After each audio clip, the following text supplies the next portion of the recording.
Hello, Standard Third. How are you? I hope you all are fine. Last time मैंने आपको chapter 3 तक complete करवा दिया था और आज मैं आपको चैप्टर 4 सेल्फ रिस्पेक्ट में आपको एक्सप्लेन कर रही हूँ। तो listen me very very carefully. Self respect का मतलब होता है आत्मसम्मान, अपना खुद का सम्मान करना, अपने को किसी के भी नीचे झुकने ना देना और दूसरों के भी सम्मान को ठेस न पहुंचाना, लेकिन अपनी वैल्यू भी डाउन नहीं होने देना।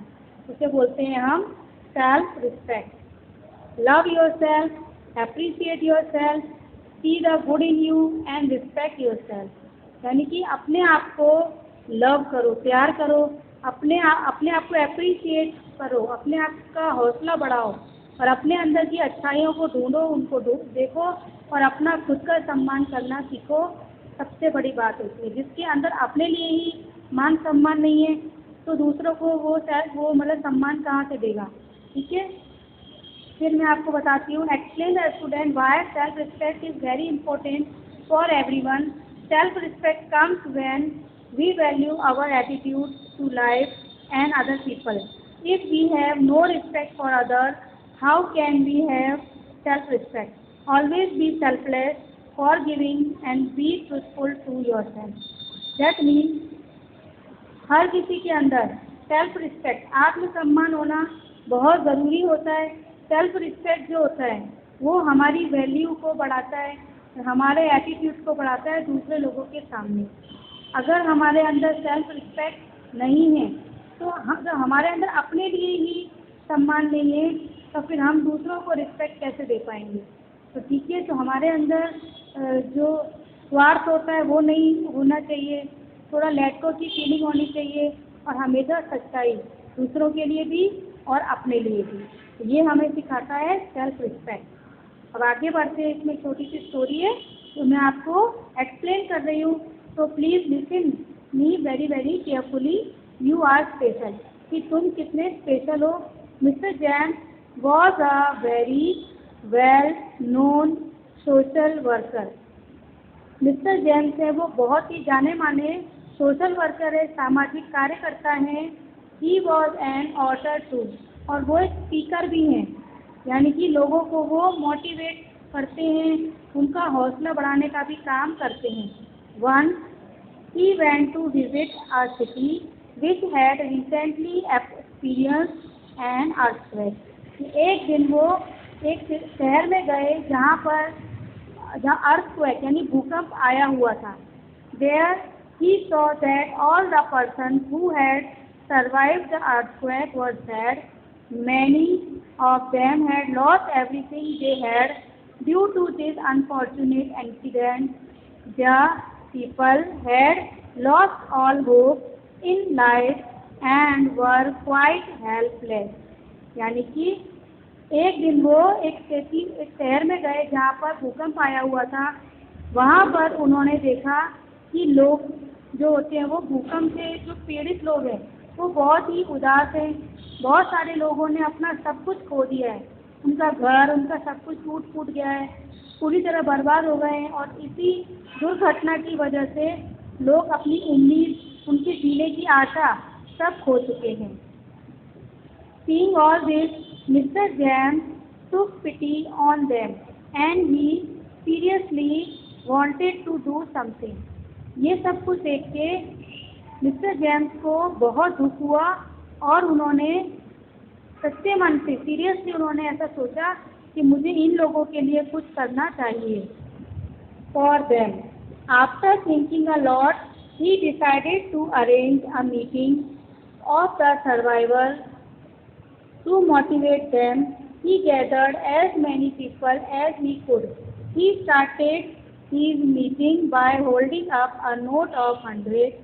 He asked the crowd who would like to have this note of ₹100। Hands started going up। उन्होंने काफ़ी सोचने के विचार करने के बाद एक मीटिंग अरेंज करने का फैसला किया जिसमें वो लोगों को मोटिवेट करना चाहते थे, उनका हौसला बढ़ाना चाहते थे। उसके लिए उन्होंने जितने लोगों को वो इकट्ठा कर सकते थे उतने लोगों को उन्होंने एक जगह पर इकट्ठा किया और उन्होंने उनकी मीटिंग जो होती है वो 100 रुपये के नोट के साथ स्टार्ट की। अपने हाथ में उन्होंने 100 रुपये का नोट ले लिया और उन्होंने भीड़ को कहना शुरू किया। क्राउडेड का मतलब होता है भीड़। भीड़ को कहना उन्होंने स्टार्ट किया, who would like to have this note of rupees है, यानी किसके पास ये 100 रुपये का नोट है या कौन इसको लेना चाहता है। सभी लोगों ने हाथ ऊपर करना शुरू कर दिया। After that he said, I am going to give ₹100 to one of you, but first let me do this. He proceeded to crumple this note. उसने कहा कि मैं ये नोट आपको देना चाहता हूँ, लेकिन उससे पहले मैं ऐसा करना चाहता हूँ। और उन्होंने क्या किया, उस नोट को अपने हाथों से वो मसल दिया, वो नोट को मसलने लगे। उससे क्या हुआ, नोट जो होता है वो आला तिरछा हो गया। He then asked who still wanted, फिर उन्होंने पूछा अब इसको कौन लेना चाहता है। Still the hands were up in the air, फिर भी लोगों ने अपने हाथ ऊपर ही रखे, वो अभी भी उस नोट को लेना चाहते थे। Well he replied, what if you do this, if he dropped it on the ground and started to crumple it fully with his foot. अच्छा, फिर उन्होंने जवाब दिया कि अभी भी इसको कौन लेना चाहता है। उन्होंने उस नोट को ज़मीन पर गिरा दिया और अपने पैरों से उसको बुरी तरीके से कुचलने लगे।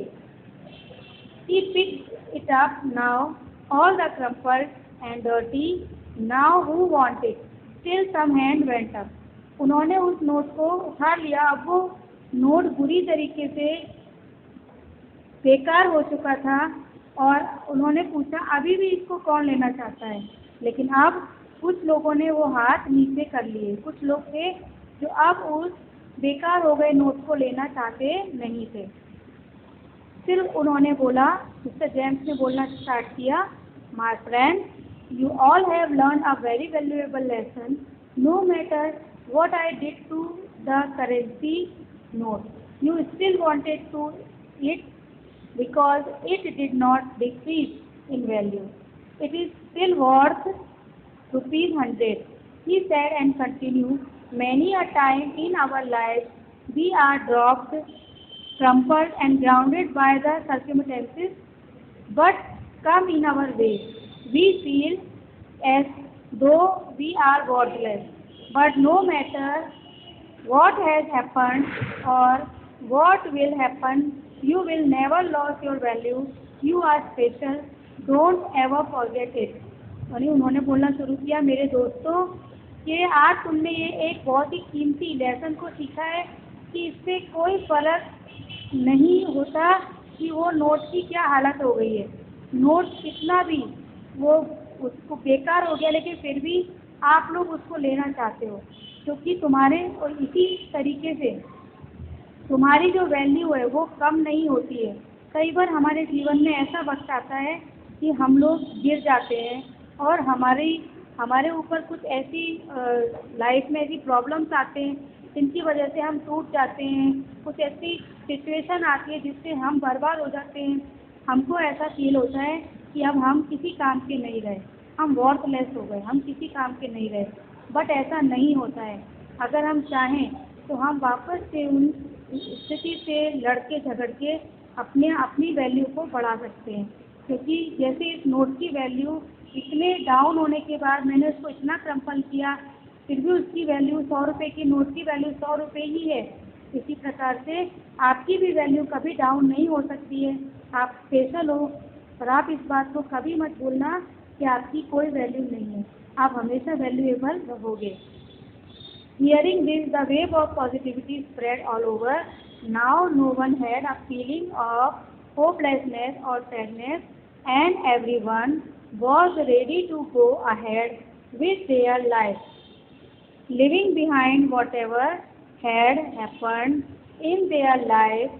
We should always believe in ourselves and also in the fact that we are very special and unique. का मतलब है कि ये सब बातें सुनकर उन्होंने जो पॉजिटिव बातें बोली तो उससे उन सभी लोगों को हौसला मिला और उनके अंदर से जो उनकी जो नाउम्मीदी थी और उदासी थी वो सब चली गई और हर कोई फिर से अपनी लाइफ को जीने के लिए तैयार हो गया। तो इसी तरीके से हमें ये सब कुछ आपको सीखने को मिलता है कि लाइफ में उतार चढ़ाव आते रहते हैं, तकलीफ़ें आती रहती हैं, लेकिन उन तकलीफ़ों में हिम्मत हार के हमें नहीं बैठना चाहिए। We should fight with all the critical conditions.